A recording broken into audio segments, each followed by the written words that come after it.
और ये विश्वास के साथ आपको बताना चाहता हूं कि आंध्र प्रदेश की प्रगति होगी, विकास होगा, इसमें कोई दुमत नहीं है।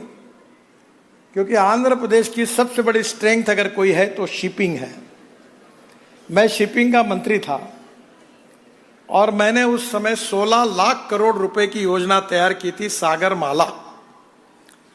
और आपको ताज्जुब होगा कि मेरे पास बजट था 900 करोड़ का और पैसा नहीं था, पर जो योजना ऐसी बनी कि अभी तक 12 लाख करोड़ रुपए के काम पूरे हो गए।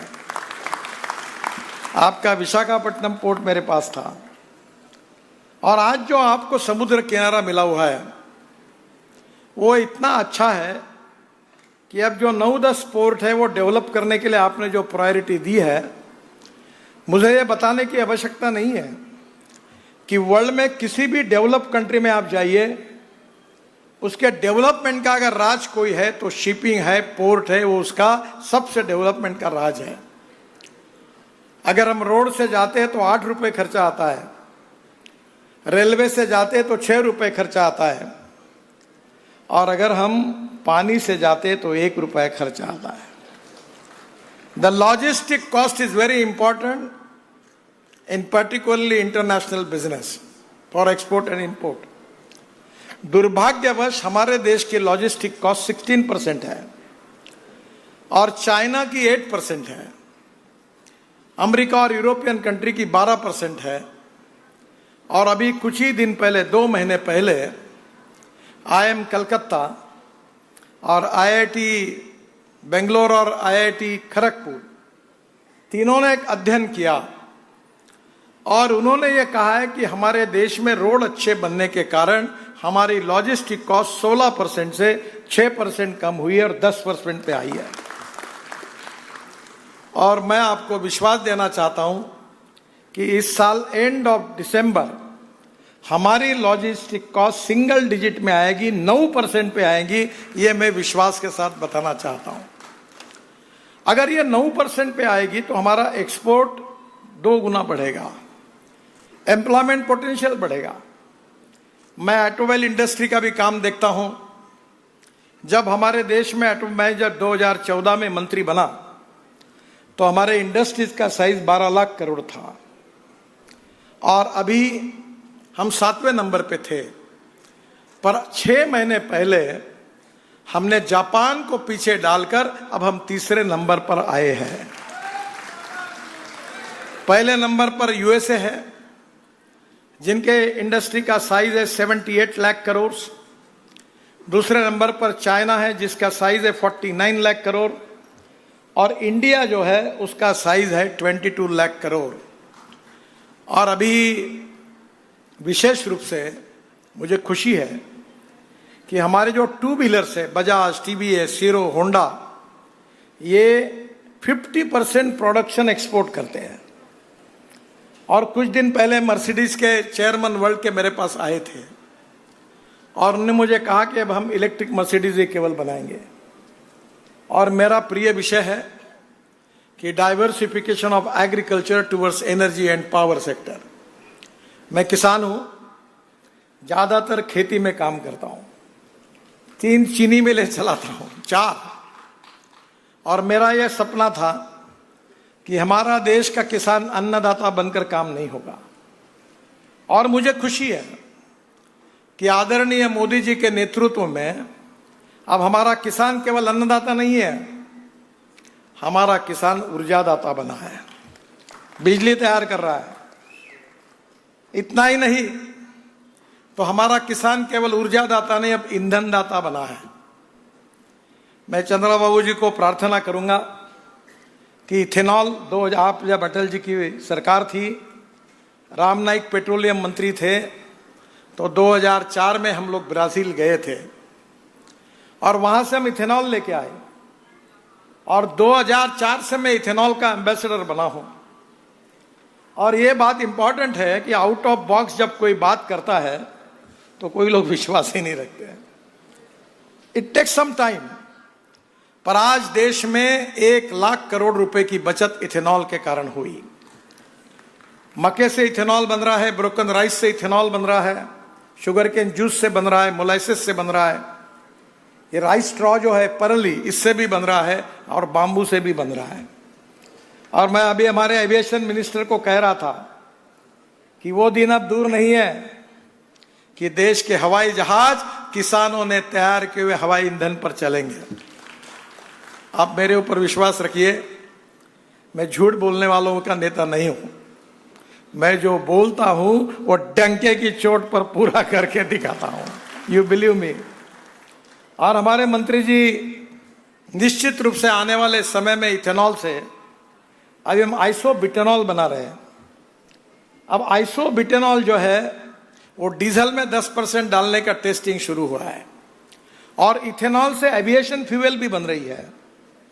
और मेरे यहाँ भी अगले सप्ताह में मीटिंग है कि एग्रीकल्चर इक्विपमेंट, ट्रैक्टर्स वाले, हार्वेस्टर वाले और उसके साथ कंस्ट्रक्शन इक्विपमेंट वालों को मैंने बुलाया है और मैंने उनको कहा नो डीजल, आप इलेक्ट्रिक पर जाइए, आप इथेनॉल पर जाइए, आप कुछ भी करना है तो आप आइसोब्यूटेनॉल पे जाइए और हाइड्रोजन पर जाइए। Ethanol, methanol, biodiesel, bio LNG, CNG, electric. और जब मैं इलेक्ट्रिक कार की बात कर रहा था और as a transport minister electric car को जब लॉन्च किया था तो पत्रकार मित्र मुझे पूछते थे कि इलेक्ट्रिक गाड़ी अगर रास्ते में बंद पड़ेगी तो धक्का मारने के लिए आप आओगे क्या? अब कोई नहीं पूछता। अब इलेक्ट्रिक ट्रक आ रहे, इलेक्ट्रिक बसेस आ रही है। जब मैंने इलेक्ट्रिक कार और ट्रक शुरू हुई थी, बसेस शुरू हुई थी, तब लिथियम आयन बैटरी की कीमत जो पर किलोवाट पर आवर $150 थी और आज लिथियम आयन बैटरी की कीमत $55 पर किलोवाट पर आवर आई है। और बैटरी केमिस्ट्री में भी बदल हो चुका है। सोडियम आयन, लिथियम आयन के साथ साथ sodium ion, zinc ion, aluminium ion, new chemistry develop हो रही है और ऑटोमोबाइल इंडस्ट्री तो आगे से बढ़ रही है। चंद्रबाबू जी, मेरा मिशन है कि 5 साल के अंदर हिंदुस्तान को वर्ल्ड की नंबर 1 की ऑटोमोबाइल इंडस्ट्री बनाना है। This is the industry which is up till now creates 4.50 crore jobs. This is the industry as a part of GST. Maximum revenue to the state and central government. This industry is now, it is to be given to the GST as a revenue to the state and central government. और ये this is industry है जो आत्मनिर्भर भारत जो प्रधानमंत्री का सपना है उसमें सबसे ज्यादा एक्सपोर्ट इस इंडस्ट्री का है और आंध्र प्रदेश में इसका विकास हो रहा है और आने वाला वो दिन दूर नहीं है।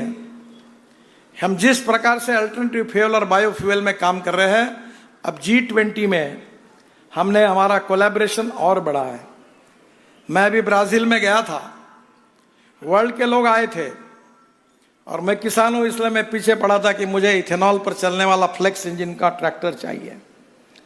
लोग विश्वास नहीं रखते, मेरे पास हाइड्रोजन पर चलने वाली गाड़ी है टोयोटा की, उसका नाम है मिराई। मिराई जापानी वर्ड है, उसका मतलब है फ्यूचर। वो हाइड्रोजन पे चलती है। फिर मेरे पास 100% इथेनॉल पे चलने वाली गाड़ी है, वो भी टोयोटा की इनोवा है जो 60% बिजली तैयार करती है और 40% इथेनॉल पे चलती है और जिसके कारण पेट्रोल की तुलना में जितना एवरेज मिलता है तो पेट्रोल की कीमत 25 रुपये लीटर आती है। Import substitute, cost effective, pollution free और इंडिजिनस।